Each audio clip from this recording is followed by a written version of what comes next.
Welcome to Virtual Security. Phishing attacks are the practice of sending fraudulent communications that appear to come from a reputable source. It is usually done through email.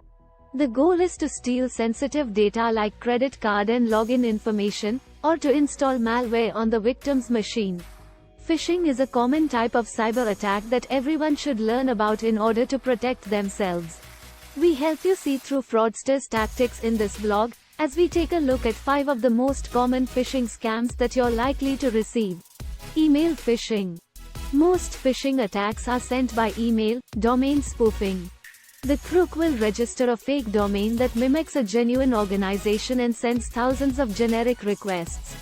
The fake domain often involves character substitution, like using R and N next to each other to create RN instead of M. In other cases, the fraudsters create a unique domain that includes the legitimate organization's name in the URL. The example is sent from olivia@amazonsupport.com. The recipient might see the word Amazon in the sender's address and assume that it was a genuine email.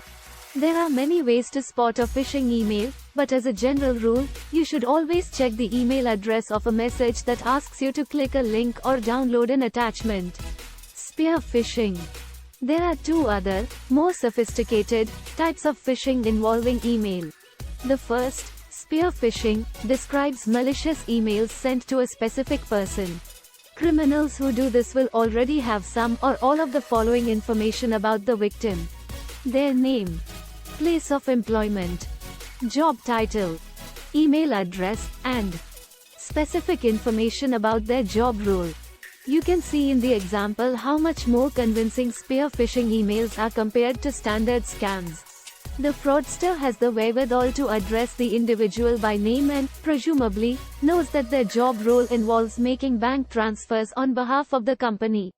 The informality of the email also suggests that the sender is a native English speaker and creates the sense that this is a real message rather than a template. Whaling. Whaling attacks are even more targeted, taking aim at senior executives. Although the end goal of whaling is the same as any other kind of phishing attack, the technique tends to be a lot subtler. Tricks such as fake links and malicious URLs aren't helpful in this instance, as criminals are attempting to imitate senior staff.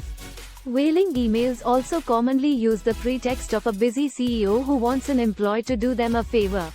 Emails such as the might not be as sophisticated as spear phishing emails, but they play on employees' willingness to follow instructions from their boss.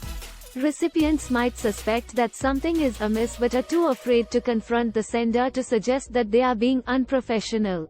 Smushing and wishing. With both smushing and wishing, telephones replace emails as the method of communication. Smushing involves criminals sending text messages, the content of which is much the same as with email phishing, and wishing involves a telephone conversation. One of the most common smushing pretexts are messages supposedly from your bank alerting you to suspicious activity. In this example, the message suggests that you have been the victim of fraud and tells you to follow a link to prevent further damage.